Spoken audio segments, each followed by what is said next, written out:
Liquor in excess is taboo at all times, except after 6 o'clock.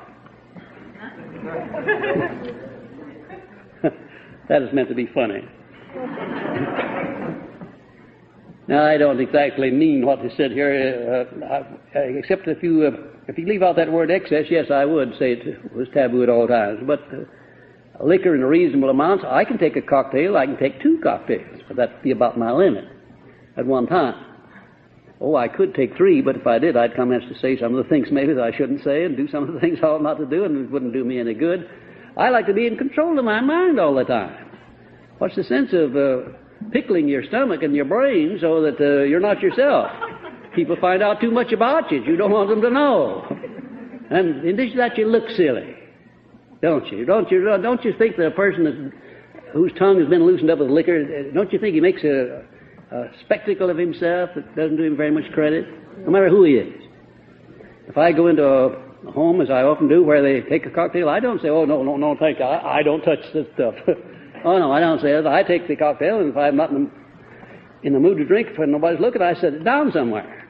I carried around a cocktail the whole evening before I got a chance to sit down. As soon as I got a chance, I dumped it into the sink, and they thought I drank it. But I didn't, because I was to make a speech that night. And believe you me, I'd have been a silly thing to got all pepped up with liquor before making a speech.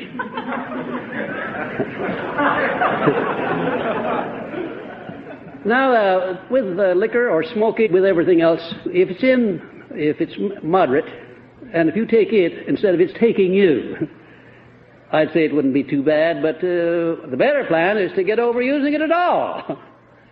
And then on relaxation. You need play to ensure sound health. Therefore, balance all work with an equivalent amount of play.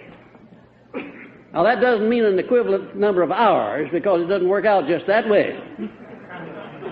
Believe you, I can work 1 hour, and in 5 minutes of playing, I can offset that. When I'm writing, I'm an inspirational writer, as you may have guessed. I write when I'm keyed up. I'm up on another plane entirely. And it's intensely hard on the physical constitution, and 40 minutes is all I can stand of it. And then I go into my piano and sit down and play for 5 or 10 minutes, and then I've completely balanced off that intense activity that I've been engaged in. And then sleep 8 hours out of every 24 if you find time to do it. Might a fine habit to get into, to get some good sleep. And when I say sleep, I mean get in there and lie down and don't turn and twist and groan and snore and all that sort of thing. Lie down and sleep peacefully. And get in such good report with yourself, your own conscience, and your neighbors that you don't have anything to worry about. When you hit that old pillow, you can go right smack to sleep. Do you know how to get anybody to do whatever it is you want him to do? That's right. Do something for him first. Now, that is as good a definition as I could have used if I had thought of it for a year.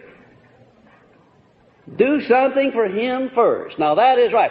And look how easy it is to do something nice for another person. You don't even have to ask him, do you? No, you don't.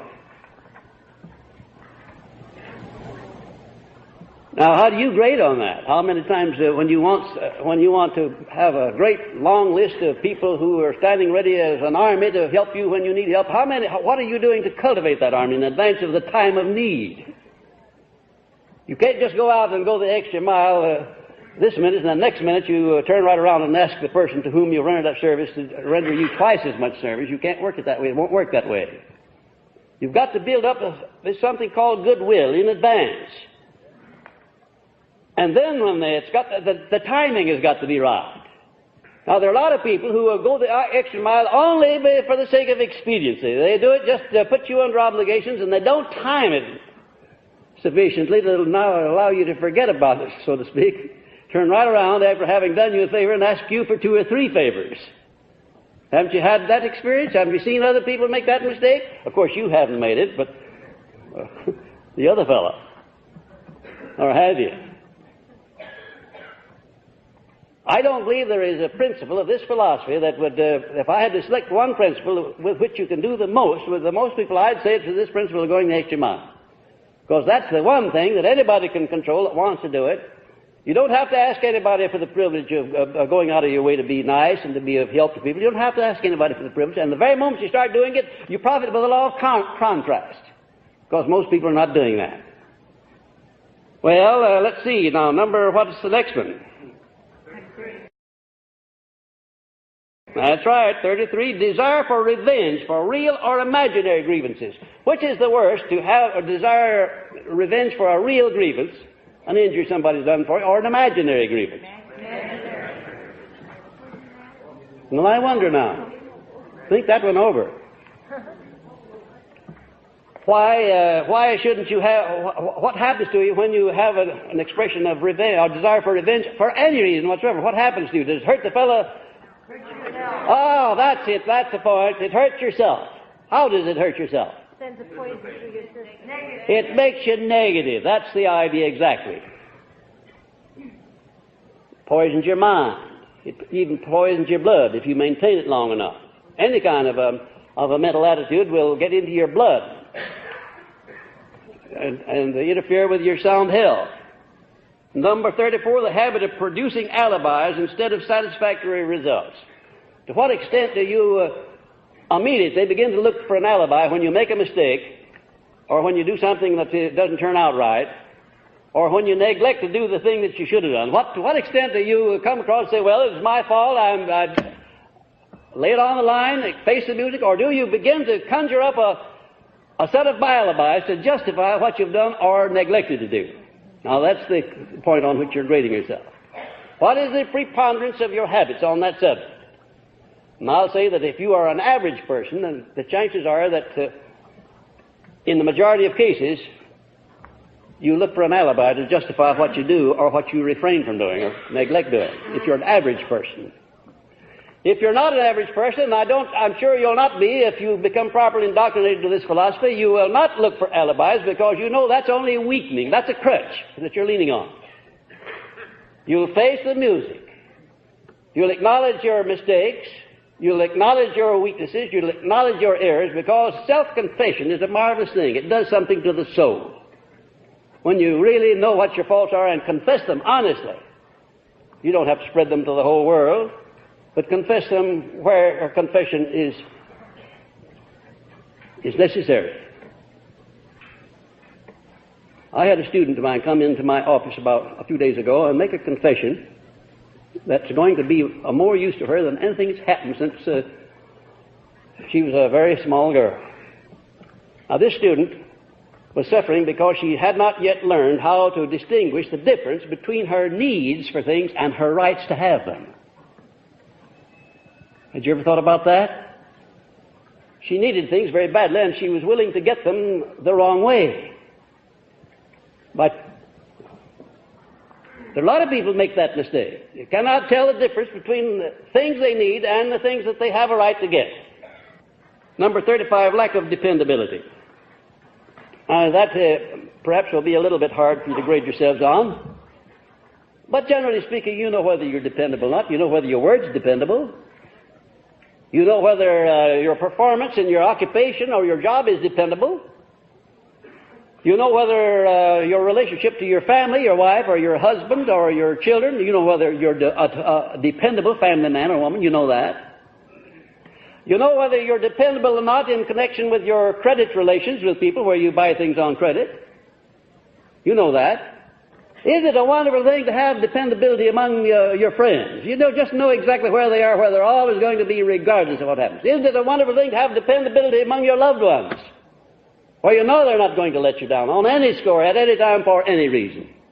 How many of you have a half a dozen people like that in your life? Absolutely dependable under all circumstances. My, oh, what a lucky group of people this is. I'd say that if you have 3 people like that in an entire lifetime, you're indeed fortunate.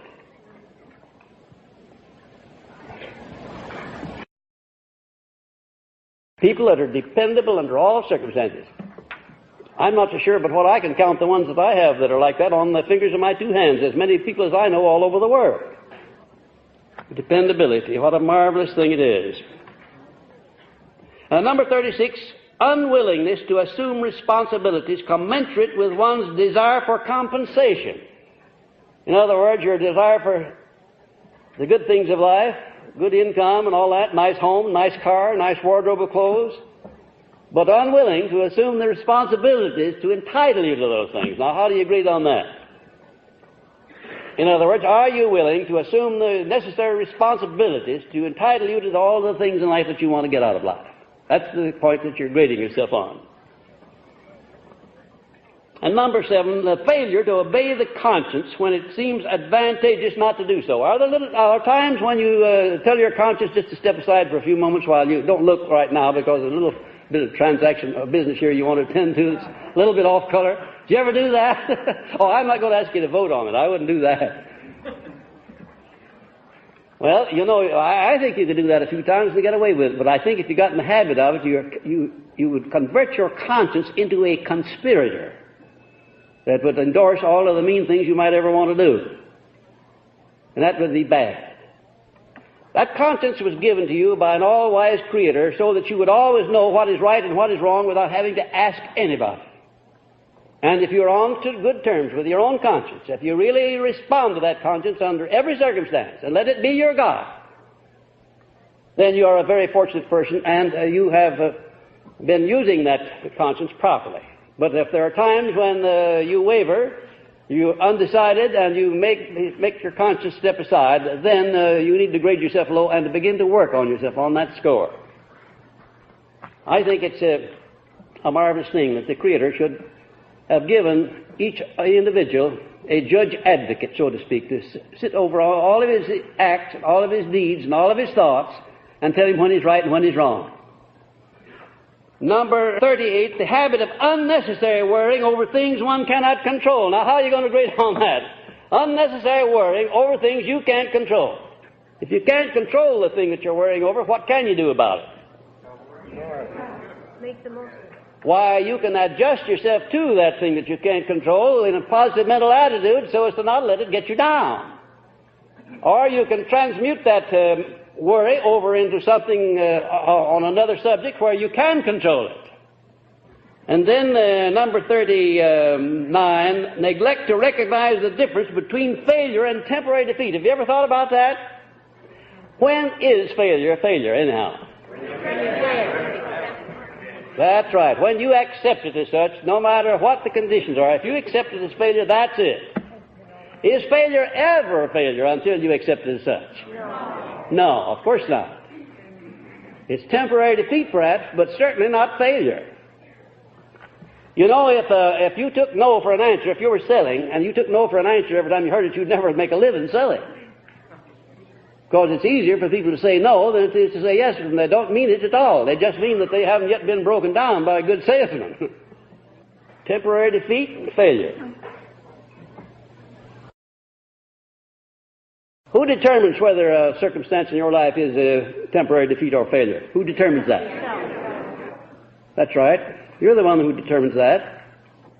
And 40, lack of flexibility in adjusting to the varying circumstances of life. Lack of a flexibility of your mind. Do you know it's necessary at times for you to go along with unsavory bedfellows, people that you don't like. You go along with them until such time as they drop out of your life.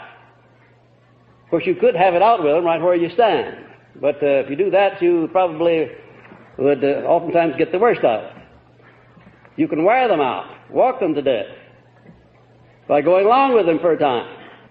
If you make an incident out of everything that you dislike in people, if you make an incident out of it, well, you'll always be in difficulty. If you let these things that are food for incidents pass by, time is a wonderful cure, a wonderful agent. You know, it's the greatest doctor on the face of the earth, of everything. Time, old Mother Time. Or is it Father Time? Well, anyhow, maybe it's both. There are a lot of things in this world that can be cured only with time. Now, there are people who fret themselves to death and wear themselves out making incidents out of very silly, small, unimportant things every day of their lives. And there's not a day ever goes by in the life of any of you that you couldn't make an incident out of something and have an unpleasant scene with somebody if you would allow yourself to do it. But of course, being a student of this philosophy, you're going to grade yourself about, let's say, about 80% on that one, flexibility. That is, the ability to adjust yourself to these circumstances that you don't like without going down under them and without making an incident out of them. And you may have a very peculiar cause of failure that I haven't mentioned here at all. It'd be most interesting to see what it is if you do have one, because I have given you a pretty good catalog here of the things that cause people to fail.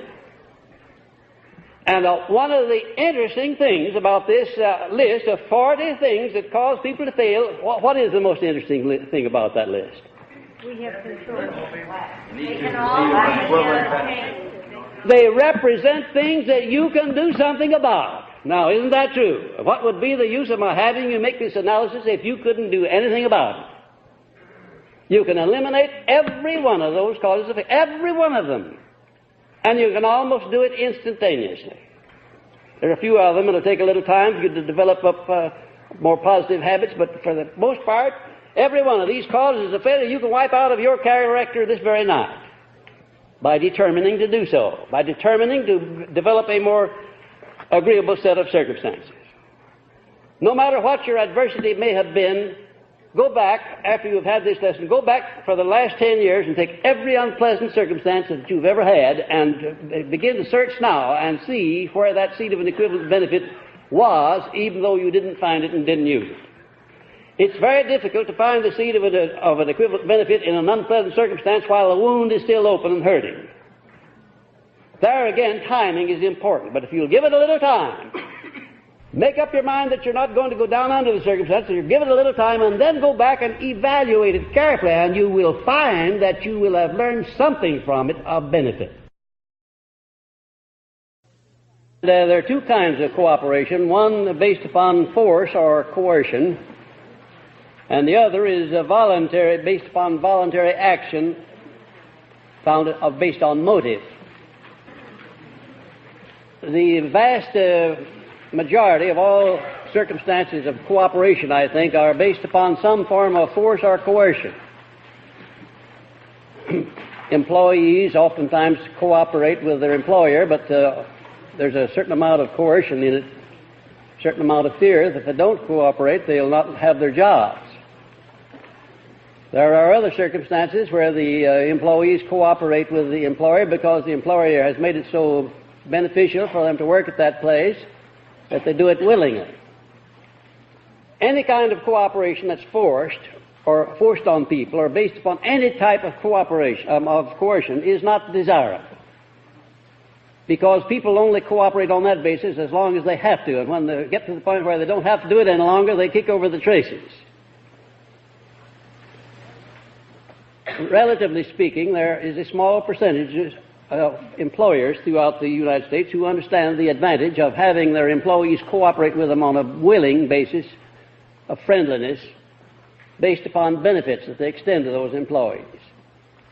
Cooperation differs from the mastermind principle in that it's based upon coordination of effort without necessarily involving the principle of definiteness of purpose or the principle of harmony.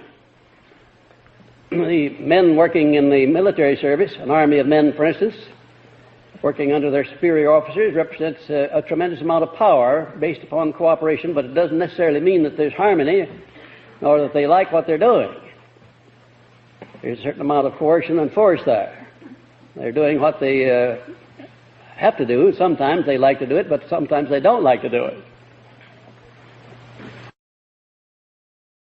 Cooperation based on the mastermind principle is the medium by which great personal power may be attained, and no one has ever acquired such power without the aid of these principles, a fact which places them in the category of indispensables.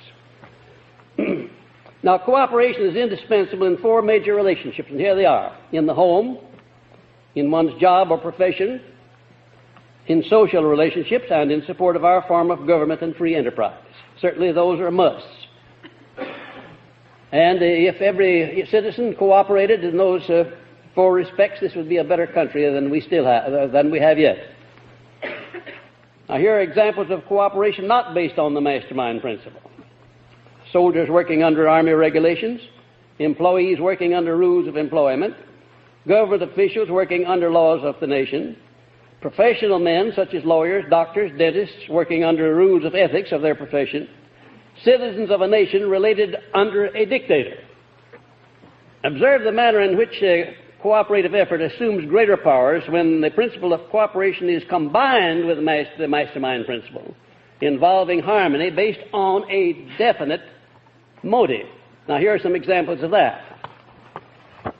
Government officials, when working in harmony with and supported by a majority of the people, as in the case of Roosevelt's first term in office, when the emergency of an economic depression supplied motives for harmony, and the motive was a desire for economic recovery affecting all the people. I have never seen a finer illustration of power attained through a combination of the principles of cooperation and the mastermind than I witnessed there in the Roosevelt administration during his first term in office. We had a motive. We all had a motive in getting back at the president. That motive was survival. We were in danger. There was an emergency, and we had to close ranks and get behind him, whether we agreed with his political principles or not, and we did that.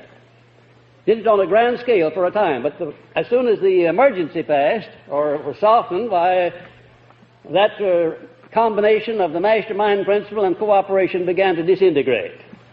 And before Roosevelt finally got out of office, there was an upheaval and lack of harmony and a lot of other things that caused a lot of people worry and annoyance, and not to mention loss. Employers and their employees with a motive such as that which inspired harmony in the Arthur Nash Clothing Company of Cincinnati when the company faced bankruptcy.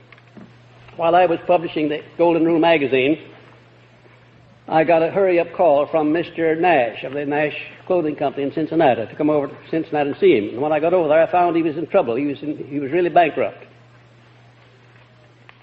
For no reason that he could explain, a business that had been going for years profitably all of a sudden became unprofitable, and the business dropped off to where they didn't have enough to really pay their payroll. When I went over the situation with Mr. Nash, I said there is only one thing that can save your business, and that is if you work out a plan whereby the employees will take a new lease on life, put their heart and soul into the business, go along with you, you can save the business. And we worked out a plan whereby they would receive at the end of the year, in addition to their regular salaries, a bonus consisting of a percentage of the profits. There's quite a bit of details that I'll not go into, but that was the sum and the substance of it. Mr. Nash called all of his employees together. He got up and told them what he had in mind. He said, I think I should tell you, first of all, the company is bankrupt. We don't have enough money to pay this coming week's payroll.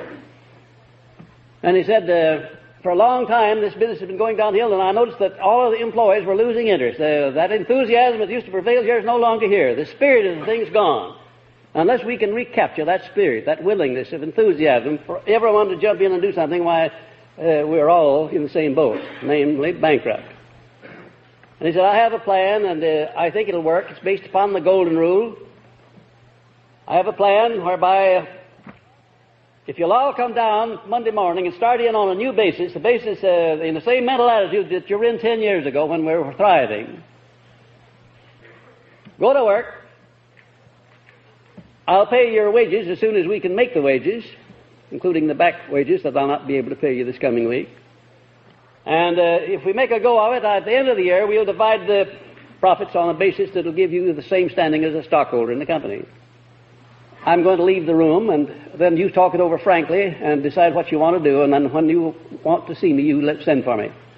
He and I went to lunch. We were gone about an hour, and a messenger came over and called him away from the luncheon and went back, and they announced that what had happened. They all got together and they decided that not only was going to accept his proposition, but they came down the next day with their savings. Some of them had money in old socks, some of them in tin cans, some of them in savings accounts. They laid $16,000 in cash on his desk. And said, there it is, Mr. Nash.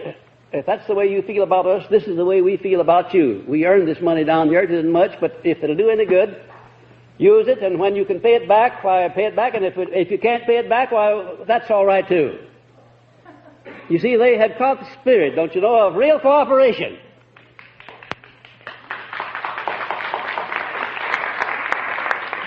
the company began to thrive, and before Mr. Nash died, some 10 years later, it became the most prosperous mail-order clothing business in the whole United States, and as far as I know, it still is that today, despite the fact that he's gone. Same business, at the same location, making the same kind of clothes, with the same people doing the work, failing one day and starting to succeed on a grand scale the next day. And what was it that, what happened there? There was a change of what?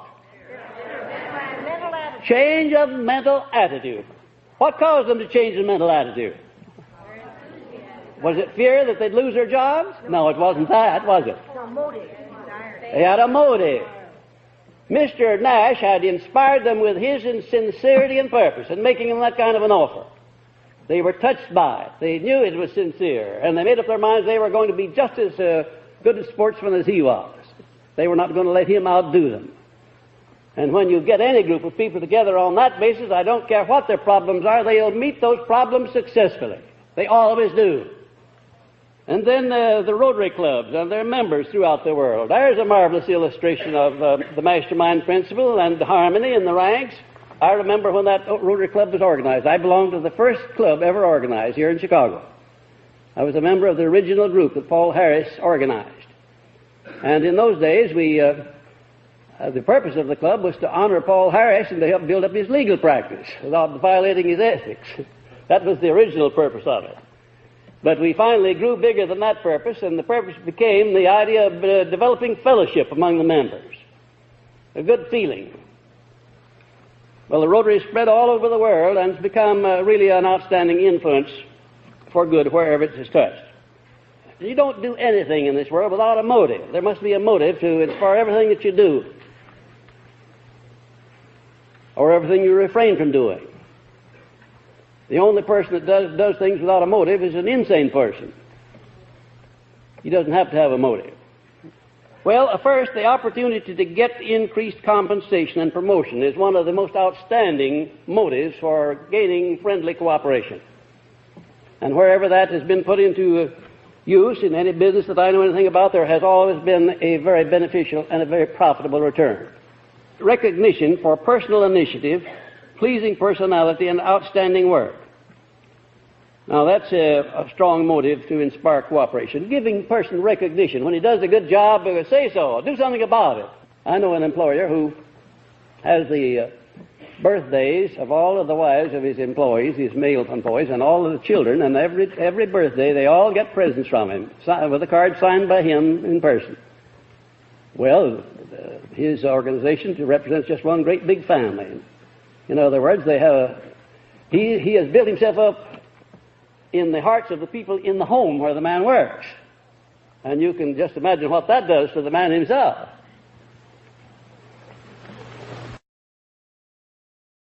And then the third, taking a personal interest in one's private problems.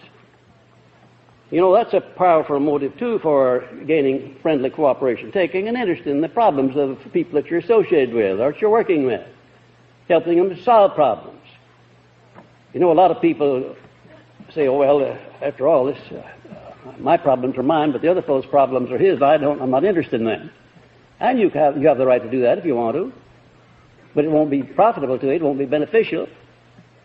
If you want to have a lot of friends, if you want to have a lot of cooperation, you'll make it your business to look around, and wherever you can be of help to people, you'll start in being of help to them.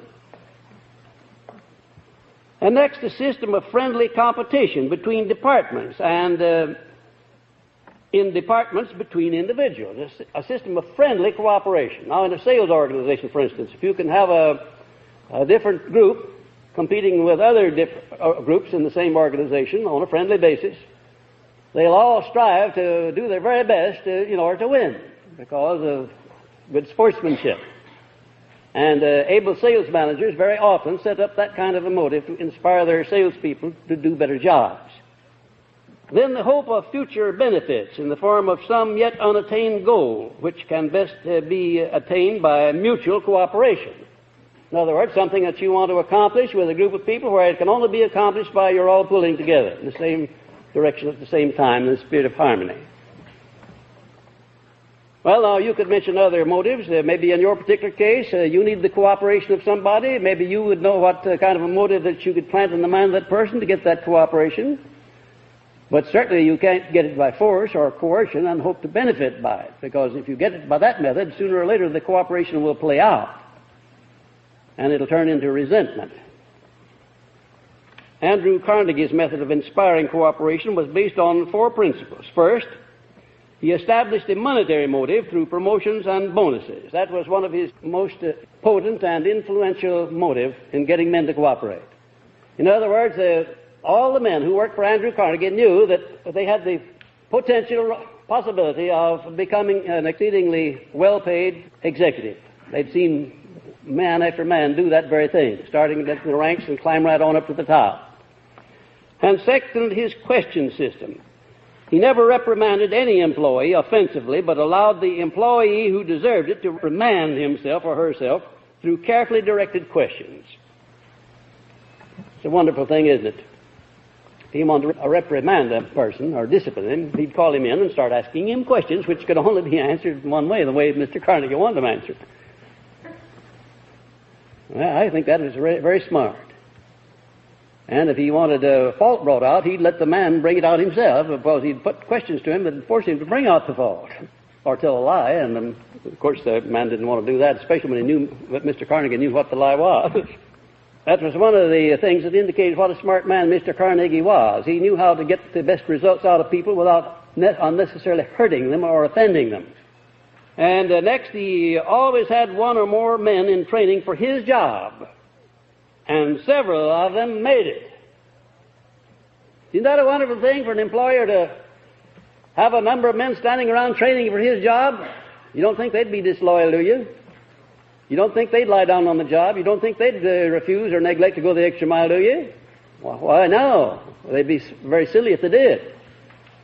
Mr. Carnegie knew how to hang out plums, so to speak, for people to reach for.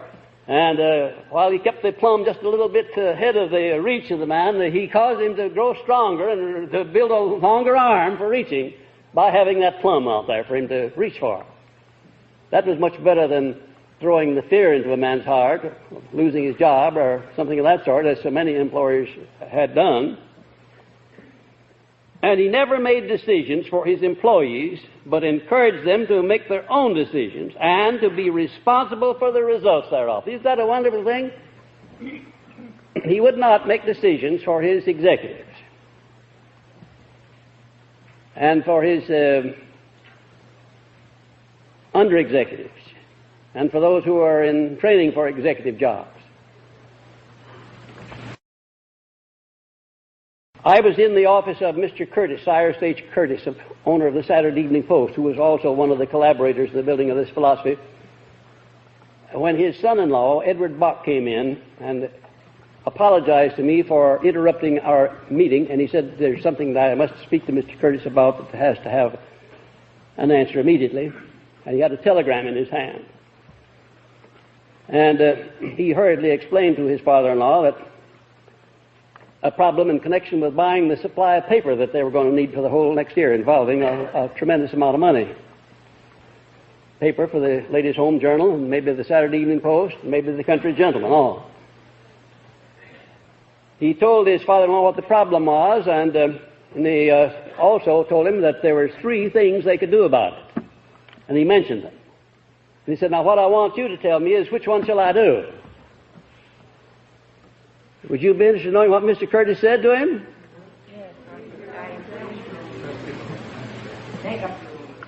He went ahead and very briefly analyzed each of those 3 problems, each of those 3 things, analyzed them for their good points and their bad ones.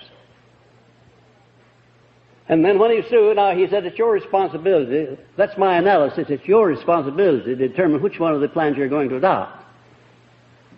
And Bach said, well, thank you, and walked out. And when he left, Mr. Curtis said, if he makes the wrong decision, it'll cost us nigh on to $1 million. I said, well, why didn't you give him the right decision? He said, if I had, I'd have ruined a good executive. That's why I didn't. Mr. Bach did become a good executive. He made the Ladies' Home Journal the outstanding magazine of its time. But he didn't do it by having his father-in-law make decisions. He made them himself. Well, and that's what made Mr. Carnegie such a successful man. He taught people to make decisions, but also to be responsible for the decisions when they made them. That's an important little item, too. Our American system of free enterprise gets friendly cooperation when it is not interfered with by outside influences, by the profit motive. In the United States, if we took away the profit motive, it would take the very warp and the woof of our whole system of free enterprise away. And there are certain pressure groups that are trying to do that very thing all the time, to take away the profit motive. You have to have a motive for everything you do. And we believe in the United States, in our system of free enterprise, the finest combination of motives that exists anywhere in the world. I don't know what you think about this philosophy as far as you've gone, but I just want to tell you this in closing. That if you get 50% of the benefits that are available to you out of this philosophy, if you get 50% of the benefits, not 100, but just 50% of the benefits, you can so thoroughly change your lives that the coming year that's ahead of you can be the most outstanding year of your life. And from here on out, the rest of your life, you can enjoy a controlled destiny, one that you'll hew out for yourself, where you'll find happiness, pleasure, contentment, security, and where you will enjoy the friendship and the goodwill of people around you, because you will create circumstances leading to that end. The imagination, said someone, is the workshop wherein is fashioned the purpose of the brain and the ideals of the soul. I don't know of a better definition than that. That there are two forms of imagination. The first one is synthetic imagination, which consists of a combination of recognized old ideas, concepts, plans, or facts arranged in a new combination. Basically, new things are few and far between.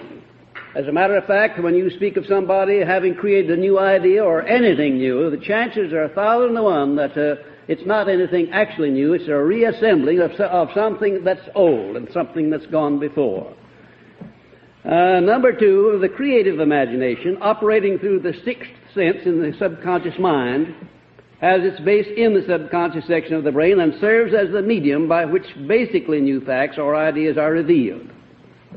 Now, any idea, plan, or purpose that is brought into the conscious mind and repeated and supported by emotional feeling is automatically picked up by the subconscious section of the brain and carried out to its logical conclusion by whatever natural means that are practical and convenient. Any idea, plan, or purpose that is brought into the conscious mind and repeatedly and supported by emotional feeling. Now, there is something I want to call your attention to. Ideas in your mind that are not emotionalized or over which you're not enthusiastic or in connection with which you don't have faith seldom produce any action. You've got to get emotion into your thoughts, or you've got to get enthusiasm, or you have to have faith before you get action. Now, here are some examples of synthetic imagination applied. First of all, Edison's invention of the incandescent electric lamp. You may be interested in knowing that there is nothing new about Edison's electric lamp. Both of the factors which, when combined, made up the incandescent electric light were old and well known to the world long before Edison's time. It remained for Thomas A. Edison to go through 10,000 different failures and to find the way of marrying these two old ideas, bringing them together in a new combination. As you may know, some of you or all of you, one of these ideas consisted in the fact that you could take and apply electrical energy to a wire, and at the point of friction, the wire would become hot and it would make a light. A lot of people found that out before Edison's time. Edison's problem was in finding some means of controlling that wire so that when it was heated to a white heat where it would make a light, it wouldn't burn up. He tried all of these experiments, to be exact, over 10,000 of them, and none of them worked. And then one day, as was his custom, he laid down for one of those cat naps to turn the problem over to his subconscious mind. And while he was asleep, the subconscious mind came up with the answer I've always marveled at and wondered why it was that he had to go through 10,000 failures before he could get his subconscious mind to act and give him the answer. So he woke up after one of those cat naps, and as he came out of his sleep, he saw the other half of his idea. He had half of it already. He saw the solution to the half of his problem. It consisted in the charcoal principle. You know, to produce charcoal, you put a pile of wood on the ground and set it to fire, and then cover it over with dirt, allowing just enough oxygen to percolate through to keep that wood smoldering, but not enough to permit it to blaze. And it burns away a certain part of that wood, leaving the rest, which is called charcoal. You know, of course, that where there is no oxygen, there can be no combustion. Taking that concept, with which Edison had long been familiar, he went back into the laboratory. He took this wire that he had been heating with electricity, put it in a bottle, pumped the air out, and sealed the bottle, cutting off all oxygen. No oxygen could come in contact with the wire. Turned on the electrical power, and it burned for 8.5 hours. And that's the principle to this very moment under which this electric lamp operates. That's why when you drop one of those bulbs, it pops like a gun. The air has all been drawn out of it. The reason being, they cannot permit any oxygen to be inside of that bulb, because if it were there, it would quickly burn the filament up. Two old simple ideas brought together through synthetic imagination. And if you'll examine the operations of your imagination or the imagination of successful people, I think you'll find that in a large proportion of the cases, what has been used has been synthetic imagination and not creative imagination. These ideas, you know, of giving arrangement to old ideas and old concepts can be very profitable. You may be, of course, you may have discovered that there's only one new principle in this philosophy that you're studying, just one new one that you may not have been familiar with before, and I have only made one contribution to it. Everything else is as old as mankind. But what did I do? I used my synthetic imagination and I reassembled. I sorted out the salient things that go into the making of success and organized them in a way that they had never been organized before in the history of the world. Organize them in a simple form where you or anyone else can take a hold of them and put them into practical use. Now, I often wonder why somebody else smarter than I didn't think of that a long time ago, before I started into it. You know, when we get a hold of a good idea, we always are inclined to go back and say, well, why in the world didn't I think of that? Or if you get it, you think, why didn't I get it a long time ago when I needed the money? Henry Ford's combination of the horse-drawn buggy and the steam-propelled thrashing machine is nothing in the world but use of synthetic imagination. He was inspired to create the automobile when he first saw his first thrashing machine outfit being pulled along by steam-propelled engine. They had this thrashing outfit with the machinery attached to the locomotion of the steam engine going down the highway, and Mr. Ford observed it, and then and there he got the idea of taking that same principle and putting it onto a buggy instead of the horse, and making the horseless buggy, which eventually turned out to be known as the automobile. Now, examples of creative imagination. First of all basically new ideas originate through single or mastermind application of creative vision. Generally through the mastermind application of creative vision. Now, you'll observe that when two or more people get together and begin to think along the same line in the spirit of harmony, and they begin to work up enthusiasm, that all the people in the group begin to get ideas, and out of that group will come an idea pertaining to the thing that they're discussing in the main. If they go into that discussion for the solution of a major problem, somebody will find the answer, depending on whose subconscious tunes in to the infinite storehouse and picks the answer out first. And oftentimes, the answer will not come from the smartest or the most brilliant or the most best educated man in the group. Oftentimes, it'll come from the least educated and the least brilliant person in the group. Here are some examples of creative imagination. Take radium, for instance. That was discovered by Madame Curie. Now, all Madame Curie knew was that theoretically there should be some radium somewhere in the universe. She hoped it would be on this little ball of mud that we call the Earth. She had a definite purpose. She had a definite idea. She worked it out mathematically and determined that there was radium somewhere available. Nobody had ever seen any. Nobody had ever produced any. Nobody had ever refined any.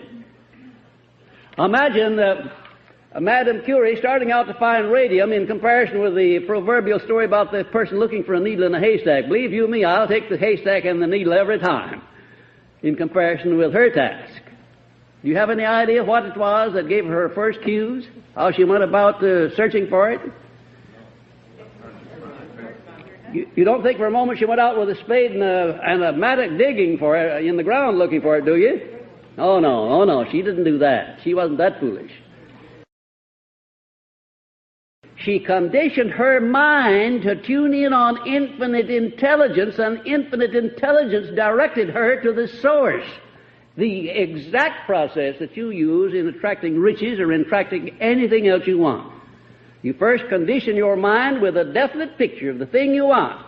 You build it up and support it with the faith in your belief that you're going to get the thing you want. And you keep on wanting it, even when the going is hard. Well, you take the radar and the radio, for example. Both of them products of creative imagination. And the Wright brothers flying machine. Now, nobody had ever created and successfully flown a heavier-than-air machine until the Wright brothers produced theirs. Now, Wright brothers had no encouragement from the public, and when they announced that they were going to fly the machine, they had flown it successfully and were going to demonstrate it again down at Kitty Hawk, North Carolina. When they announced that to the press, the newspaper men were so skeptical they wouldn't even go down there. Not one single solitary newspaper man went down there on the biggest scoop in the last 100 years. There they were, smart alecks, you know, wise guys. They knew the answers. How many people do you see like that all the way through when somebody comes up with a new idea? Smart alecks, wise guys, people who don't believe that it can be done because it's never been done before. There is no limitation to the application of creative vision. The person who can condition his mind to tune in on infinite intelligence can come up with the answer to anything that has an answer. Anything, no matter what it is. And Marconi's invention of wireless communication. And Edison's talking machine. You know, Edison never created but one, as far as I know, but one idea that came out of creative vision, and that was the talking machine. And before his time, nobody had ever recorded or reproduced sound of any kind. Nobody had ever done that, nor anything even resembling it. And there had been no talk about it, no stories written about it, as far as I know. And Edison conceived that idea, and almost instantaneously, he took a piece of paper or an envelope out of his pocket and with a pencil drew a crude sketch of what became later the first Edison recording machine, talking machine, they called them then. The one that had a cylinder on it, you know. And when they tried it out, when they tried to model out, the thing worked the very first time, quite in contrast. You see, the law of compensation paid him off for those 10,000 failures when he stood by while he was working out the incandescent electric lamp. Don't you see what a generous and a fair and just thing the law of compensation is? Where you seem to be cheated in one place, you will find it'll be made up in some other place, in proportion to your deserts, whatever they may be. That works with penalizing, too. When you escape the cop at one corner, because you run a red light, maybe you escape him again, but the next time he'll catch you on 2 or 3 counts. He finally catches up with you. Well, out here in nature somewhere, there's a tremendous cop and a tremendous recording machine, recording all of our good qualities and all of our bad ones, all of our mistakes and all of our successes. And sooner or later, they all catch up with us. Now, a creative vision in evaluating the great American way of life. We still enjoy the privilege of freedom and the richest and the freest country ever known to mankind, but we need to use vision if we are to continue to enjoy these great blessings.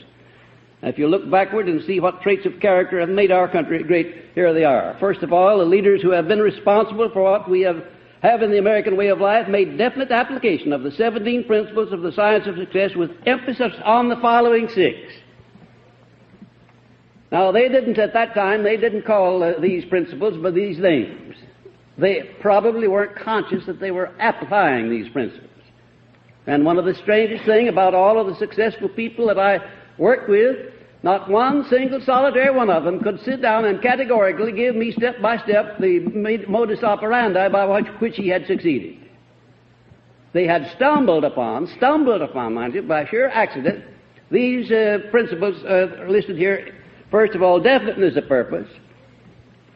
Second, going the extra mile, rendering more service than they're paid for. I want you to go back and measure the 56 men that signed the Declaration of Independence. I want you to go back and measure what they did by these 6 principles and see how definitely you can trace the application of them to their act. Definiteness of purpose, going the extra mile, the mastermind principle, creative vision, applied faith, and personal initiative. The makers of American way of life did not expect something for nothing. They did not regulate their working hours with a time clock. They assumed full responsibilities of leadership, even when the going was hard. Looking backward over the past 50 years of creative vision, we find, for instance, Thomas A. Edison, through his creative vision and personal initiative, ushered in the great electrical age and gave us a source of power the world had not previously known. Think of that. That one man ushered in a new age, the great electrical age, without which all of this industrial improvement that we've had, all the radar, all the television, all of the radio, would not be possible. What a marvelous thing that one person did to influence the trend of civilization all over the world. And what marvelous thing Mr. Ford did when he brought in the automobile, brought backwoods and Main Street together. He shortened distances. He improved the values of lands by causing marvelous roads to be built through them. He gave employment directly and indirectly to millions of people who would not otherwise have had employment, and to millions of people who now today have businesses supplying the automobile trade. Then Wilbur and Orville Wright. They changed the size of the earth, so to speak. Shortened distances all over the world. Just those 2 men operating for the good of mankind. Then Andrew Carnegie, through his creative vision and personal initiative, ushered in the great steel age, which revolutionized our entire industrial system and made possible the birth of myriad industries which could not exist without steel. And not satisfied with the accumulation of a vast fortune of his own and the raising of scores of his associate workers into sizable fortunes they could not have accumulated without Carnegie's aid, he finished up his life by inspiring the organization of the world's first practical philosophy of personal achievement, which makes the know-how of success available to the humblest person. What a marvelous thing one man could do, operating through one other man. So you see now, when you begin to analyze what's happened here, what a marvelous thing can take place when an individual gets together with another individual and forms a mastermind alliance and begins to do something useful. There's nothing impossible to 2 people working together in the spirit of harmony under the mastermind principle. Without that alliance, if I'd had 100 lives to live, I could never have created this philosophy.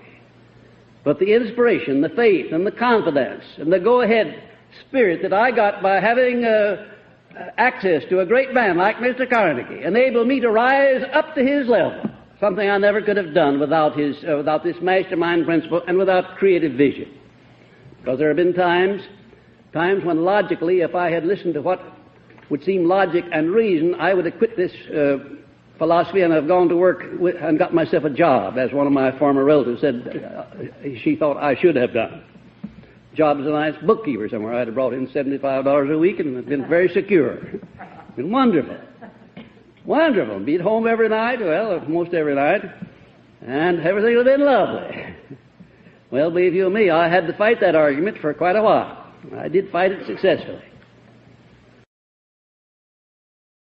I saw bigger things in life. I began to use not only my synthetic imagination, but my creative imagination, and particularly the latter.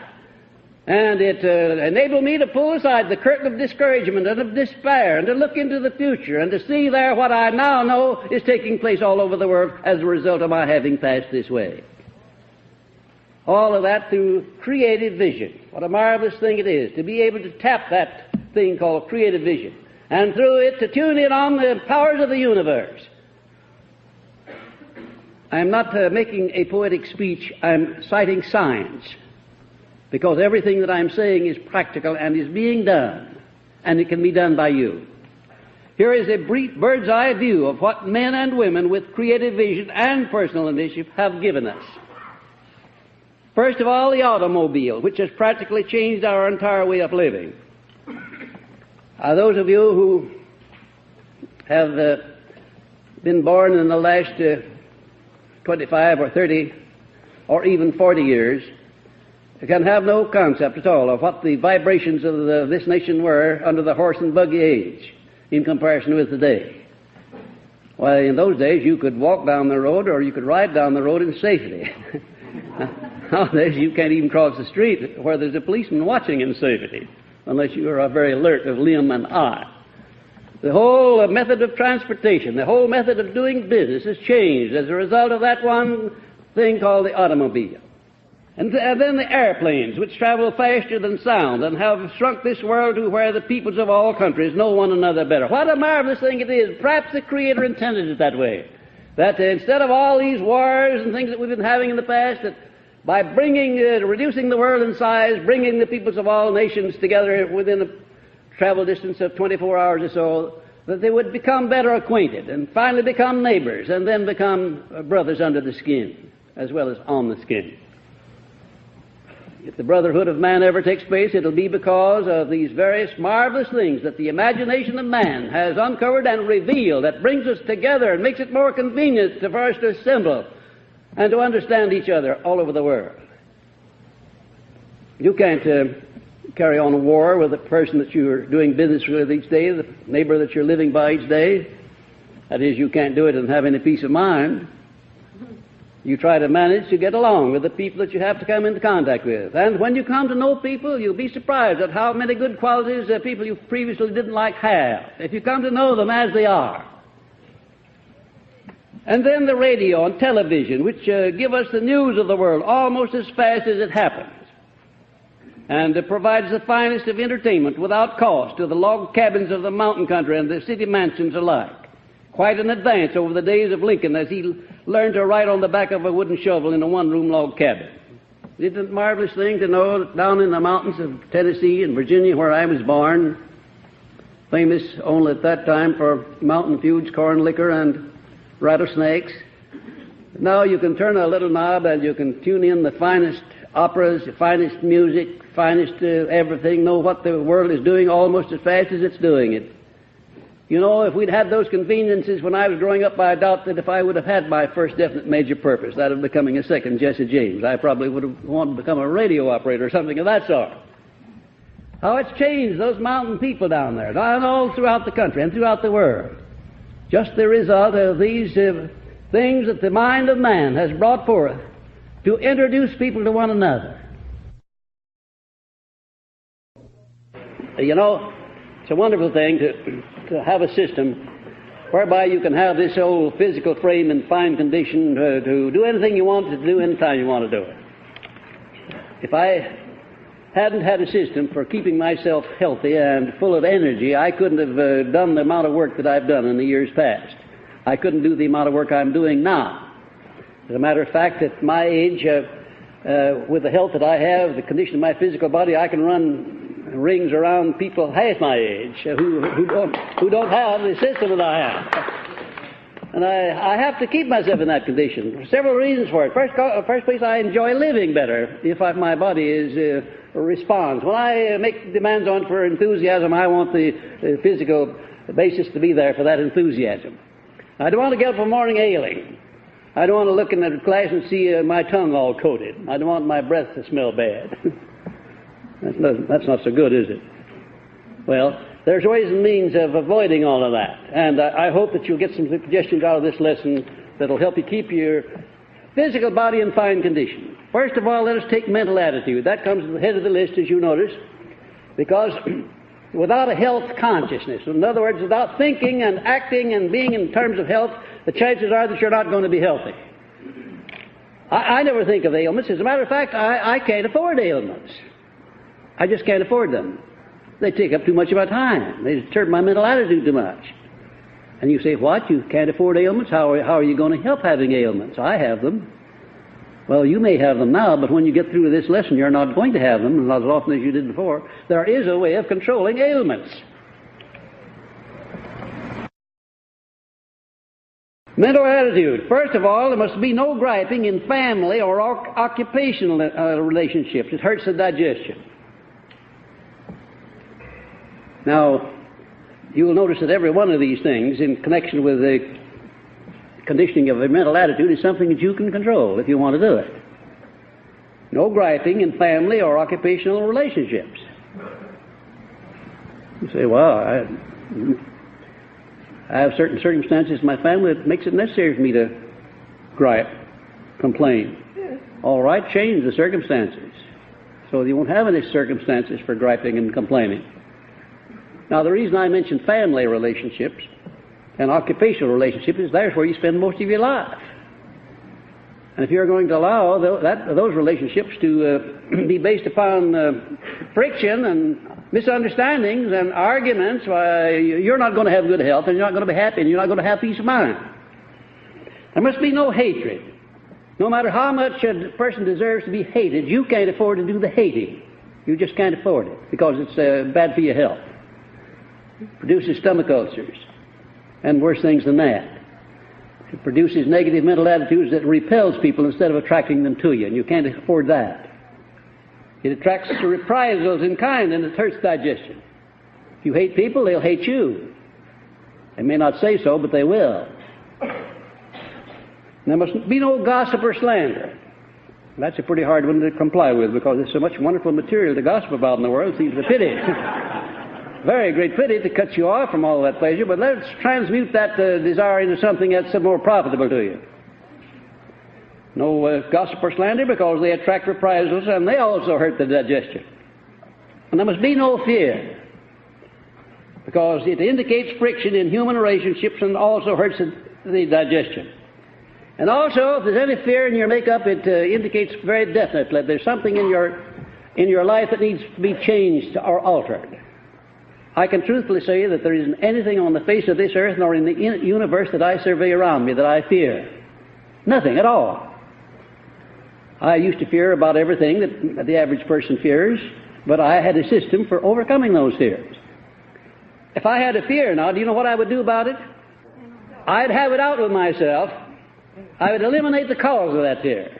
No matter what it took or how long it took, I would eliminate the cause of fear. I will not tolerate fear in my makeup. I just won't tolerate it.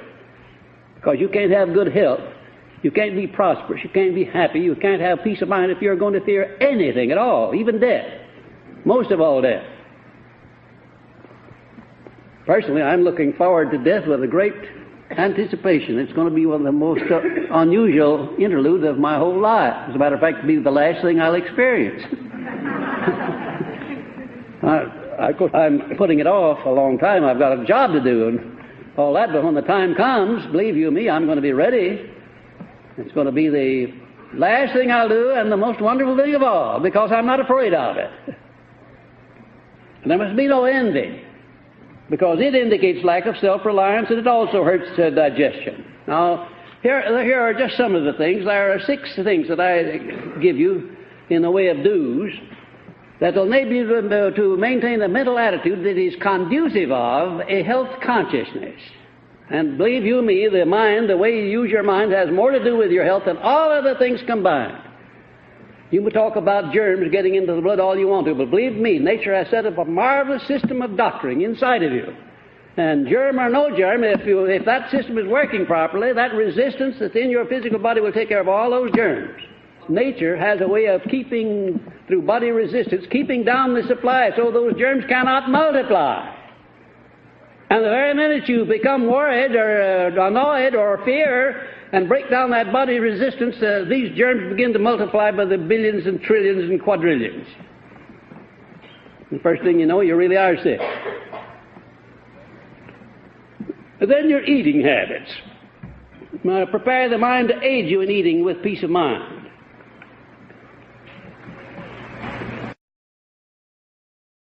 There must be no worries or arguments or unpleasantness at mealtime. Do you know that the average family selects mealtime for the hour of discipline of the husband and the children, or the wife and the children, as the case may be? That's the one time where you can get them all together, and when they're not inclined to run away while you're giving them a tongue lashing. They will stand or sit rather, and eat it out while you're saying your piece. But believe you me, if you could see what happens to the digestion, what happens to the bloodstream to a person who eats while he's undergoing punishment, you would know that's the wrong time to do it. Because the thoughts that you have while you're eating go into the food you eat and become a part of the energy that goes into the bloodstream. And there must be no overeating. It overworks the heart, the lungs, the liver, the kidneys, and the sewer system. Yeah, most people eat twice as much as they really could get along with. Twice as much, if you please. And look at the amount of money you'd save nowadays. Grocery bills, what they are. Astounding how many people overeat. I mean people who are doing sedentary occupations. Of course, a man who's digging ditches, he has to have a certain amount of meat and potatoes or something equal to necessarily. But a man or woman doing office work or in the store, or in a house, for instance, doesn't have to have the same amount of food, heavy, substantial food that you would have on the outside working, doing manual labor. And then you must eat a balanced ration with fruits and vegetables and plenty of water, or the equivalent of water, and some sort of juices. I have a system out in California of making one meal a day, at least one meal a day, on nothing in the world but live food. That is to say, vegetables, berries, nuts, melons, and things of that sort, all alive. Nothing that's been canned or processed in any way, shape, form, or fashion. And I can tell you, I have all the difference in the world in my energy while I'm at home following my established diet, which I can't do here in Chicago. They'd think I was nuts if I went into a restaurant and ordered the kind of a meal I have in Chicago. As a matter of fact, I doubt if I could get that kind of a meal. And don't eat rapidly. It prevents proper mastication. Now, I violate this one, but don't you do it. I can get away with it because I have a good, strong, vital body, but don't you try it. There are a lot of people, who eat too rapidly, and not only that, but it shows that you've got too much on your mind. You're not relaxing, you're not enjoying yourself. A meal should be a form of worship, You should have your thoughts on all of the beautiful things that you want to do, your major purpose, or the things that please you most while you're eating. Or if you're eating with someone else, if you're engaged in conversation, it should be a pleasant conversation, not a fault-finding fishing job. Pleasantness. A man sitting across the table from a beautiful woman, I don't see why he shouldn't talk about her beautiful eyes and her hairdo and her lipstick and all the things that women like to have you talk about sometimes, if you're the right man. Even if you're sitting across the table from your wife, I don't know any reason in the world why it wouldn't help you and her too. Don't eat candy bars, peanuts or snacks between meals, or drink too many soft drinks. If you want to take a drink, get a hard one. It'll do you some good. Something like water, for instance. Tripped you up on that one, didn't it? I know people, I know office girls, for instance, that make a whole lunch off of candy bars and knickknacks that they get down at the newsstand and a bottle or two of Coca-Cola. Well, a young person, the stomach can stand that for a while, but it's not being treated properly, and sooner or later, nature makes you pay up for that kind of mistreatment of your stomach. It'd be far better if an office worker would go out and get a head of lettuce and put salad dressing on it and eat that, or some fruit, or some grapes, or anything that you get at the fruit stand. It'd be far better than eating these candy bars. Now, that doesn't mean an equivalent number of hours, because it doesn't work out just that way. Believe you, I can work 1 hour, and in 5 minutes of playing, I can offset that. When I'm writing, I'm an inspirational writer, as you may have guessed. I write when I'm keyed up. I'm up on another plane entirely. And it's intensely hard on the physical constitution, and 40 minutes is all I can stand of it. And then I go into my piano and sit down and play for 5 or 10 minutes, and then I've completely balanced off that intense activity that I've been engaged in. And then sleep 8 hours out of every 24 if you find time to do it. Might a fine habit to get into, to get some good sleep. And when I say sleep, I mean get in there and lie down and don't turn and twist and groan and snore and all that sort of thing. Lie down and sleep peacefully, and get in such good report with yourself, your own conscience, and your neighbors that you don't have anything to worry about. When you hit that old pillow, you can go right smack to sleep. Do you know how to get anybody to do whatever it is you want him to do? That's right. Do something for him first. Now, that is as good a definition as I could have used if I had thought of it for a year.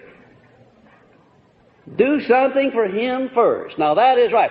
And look how easy it is to do something nice for another person. You don't even have to ask him, do you? No, you don't. Now, how do you grade on that? How many times when you want to have a great long list of people who are standing ready as an army to help you when you need help, what are you doing to cultivate that army in advance of the time of need? You can't just go out and go the extra mile this minute, and the next minute you turn right around and ask the person to whom you rendered that service to render you twice as much service. You can't work it that way. It won't work that way. You've got to build up something called goodwill in advance. And then when it's got the timing has got to be right. Now, there are a lot of people who will go the extra mile only for the sake of expediency. They do it just to put you under obligations, and they don't time it sufficiently to now allow you to forget about it, so to speak. Turn right around after having done you a favor and ask you for 2 or 3 favors. Haven't you had that experience? Haven't you seen other people make that mistake? Of course, you haven't made it, but the other fellow. Or have you? I don't believe there is a principle of this philosophy that would, if I had to select one principle with which you can do the most, with the most people, I'd say it's this principle of going the extra mile. Because that's the one thing that anybody can control that wants to do it. You don't have to ask anybody for the privilege of going out of your way to be nice and to be of help to people. You don't have to ask anybody for the privilege. And the very moment you start doing it, you profit by the law of contrast. Because most people are not doing that. Well, let's see. Now, what's the next one? That's right, 33. Desire for revenge for real or imaginary grievances. Which is the worst, to have or desire revenge for a real grievance, an injury somebody's done for you, or an imaginary grievance? Well, I wonder now. Think that one over. Why shouldn't you have... What happens to you when you have an expression of revenge, or desire for revenge, for any reason whatsoever? What happens to you? Does it hurt the fellow? Oh, that's it. That's the point. It hurts yourself. How does it hurt yourself? Sends a poison through your system. It makes you negative. That's the idea exactly. Poisons your mind. It even poisons your blood if you maintain it long enough. Any kind of a mental attitude will get into your blood. There are a lot of people make that mistake. You cannot tell the difference between the things they need and the things that they have a right to get. Number 35, lack of dependability. That perhaps will be a little bit hard for you to grade yourselves on. But generally speaking, you know whether you're dependable or not. You know whether your word's dependable. You know whether your performance in your occupation or your job is dependable.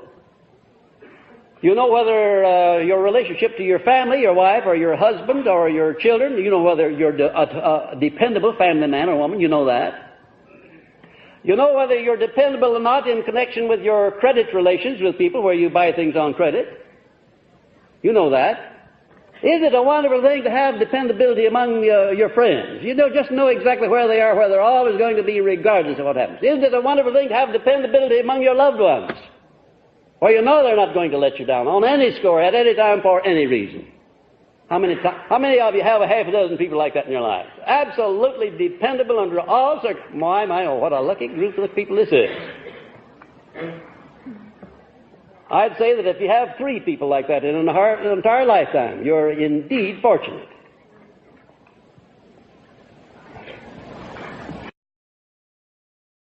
People that are dependable under all circumstances. I'm not so sure, but what I can count the ones that I have that are like that on the fingers of my 2 hands, as many people as I know all over the world. Dependability, what a marvelous thing it is. Number 36, unwillingness to assume responsibilities commensurate with one's desire for compensation. In other words, your desire for the good things of life, good income and all that, nice home, nice car, nice wardrobe of clothes, but unwilling to assume the responsibilities to entitle you to those things. Now, how do you agree on that? In other words, are you willing to assume Liquor in excess is taboo at all times, except after 6 o'clock. That is meant to be funny. Now, I don't exactly mean what is said here, except if you leave out that word excess, yes, I would say it was taboo at all times. But liquor in reasonable amounts, I can take a cocktail, I can take 2 cocktails, but that'd be about my limit at one time. Oh, I could take 3, but if I did, I'd come to say some of the things maybe that I shouldn't say and do some of the things I ought not to do, and it wouldn't do me any good. I like to be in control of my mind all the time. What's the sense of pickling your stomach and your brain so that you're not yourself? People find out too much about you. You don't want them to know. And in addition to that, you look silly, don't you? Don't you think that a person whose tongue has been loosened up with liquor, don't you think he makes a spectacle of himself that doesn't do him very much credit, no matter who he is? If I go into a home, as I often do, where they take a cocktail, I don't say, oh, no, thank you, I don't touch this stuff. Oh, no, I don't say that. I take the cocktail, and if I'm not in the mood to drink, if nobody's looking, I set it down somewhere. I carried around a cocktail the whole evening before I got a chance to sit down. As soon as I got a chance, I dumped it into the sink, and they thought I drank it. But I didn't, because I was to make a speech that night. And believe you me, I'd have been a silly thing to got all pepped up with liquor before making a speech.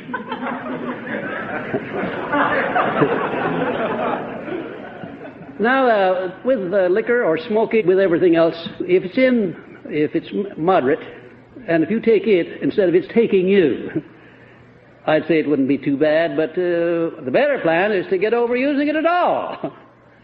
And then on relaxation. You need play to ensure sound health. Therefore, balance all work with an equivalent amount of play and interfere with your sound health. Number 34, the habit of producing alibis instead of satisfactory results. To what extent do you immediately begin to look for an alibi when you make a mistake, or when you do something that doesn't turn out right, or when you neglect to do the thing that you should have done? To what extent do you come across and say, well, it was my fault, I lay it on the line, face the music, or do you begin to conjure up a set of alibis to justify what you've done or neglected to do? Now, that's the point on which you're grading yourself. What is the preponderance of your habits on that subject? And I'll say that if you are an average person, then the chances are that in the majority of cases, you look for an alibi to justify what you do or what you refrain from doing or neglect doing, if you're an average person. If you're not an average person, I'm sure you'll not be if you become properly indoctrinated to this philosophy, you will not look for alibis because you know that's only a weakening. That's a crutch that you're leaning on. You'll face the music. You'll acknowledge your mistakes. You'll acknowledge your weaknesses. You'll acknowledge your errors, because self-confession is a marvelous thing. It does something to the soul. When you really know what your faults are and confess them honestly, you don't have to spread them to the whole world, but confess them where confession is necessary. I had a student of mine come into my office about a few days ago and make a confession that's going to be of more use to her than anything that's happened since she was a very small girl. Now, this student was suffering because she had not yet learned how to distinguish the difference between her needs for things and her rights to have them. Had you ever thought about that? She needed things very badly, and she was willing to get them the wrong way, by